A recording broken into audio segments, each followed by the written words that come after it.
Welcome back. ఆమె మాట్లాడటం ప్రపంచం ఎప్పుడూ వినలేదు. ఆమె నవ్వడం ప్రజలు ఎప్పుడూ చూడలేదు. ఆమె వ్యూహాలు ఎవ్వరికీ అంతు చిక్కవు.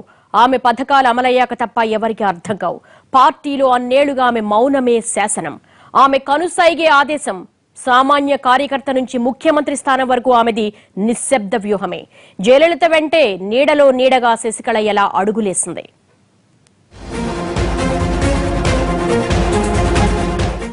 శశికళ సీఎం అవుతున్నారంటే ఆనందపడేవాళ్లే కానీ ఆశ్చర్యపోయేవాళ్లు చాలా తక్కువగా ఉన్నారు.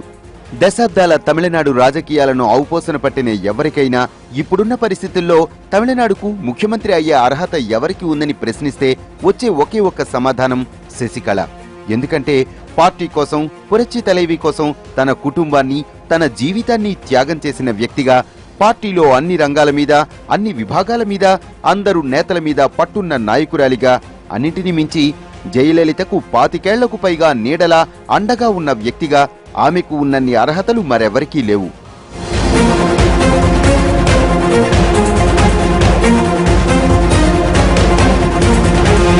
పన్నీర్ సెల్వం 3 సార్లు సీఎం అయినా ఆయనకు అప్పుడు కానీ ఇప్పుడు కానీ ఎప్పుడు కానీ అటు పార్టీ మీద కానీ ఇటు ప్రభుత్వం మీద కానీ పట్టులేదు.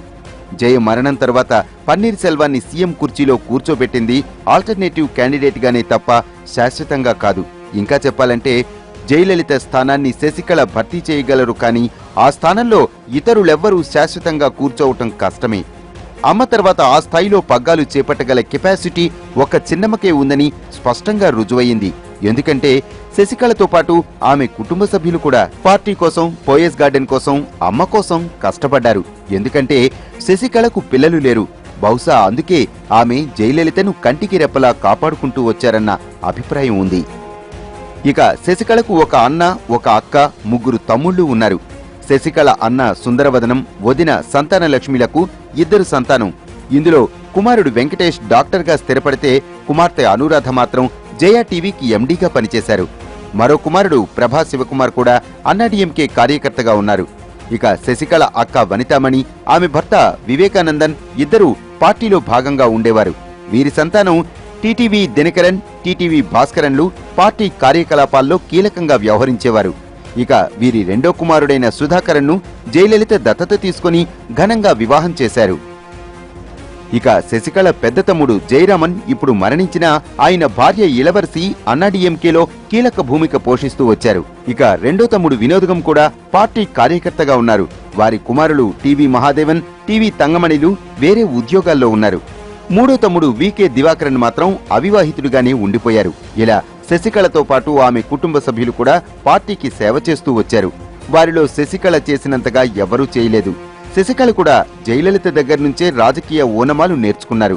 ఆమెతో ఉన్న టైంలోనే అన్ని రకాలుగా పార్టీ మీద పట్టు సాధించుకున్నారు.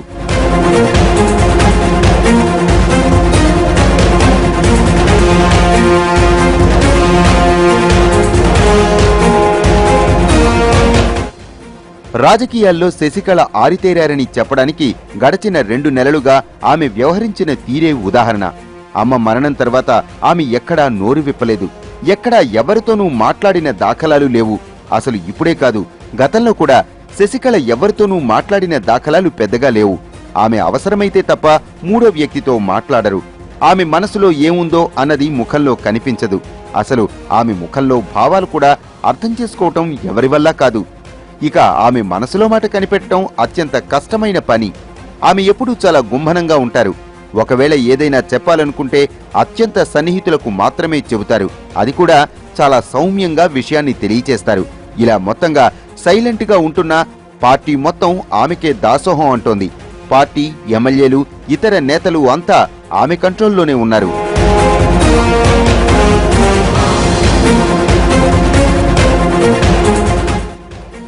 ఇప్పుడు ఆమెకు ముఖ్యమంత్రి పదవి అప్పగించడానికి పార్టీలో రవ్వంత వ్యతిరేకత కూడా లేదు. ప్రజలు ఎన్నుకున్న ఎమ్మెల్యేలంతా శశికళ వెంటే ఉన్నారు.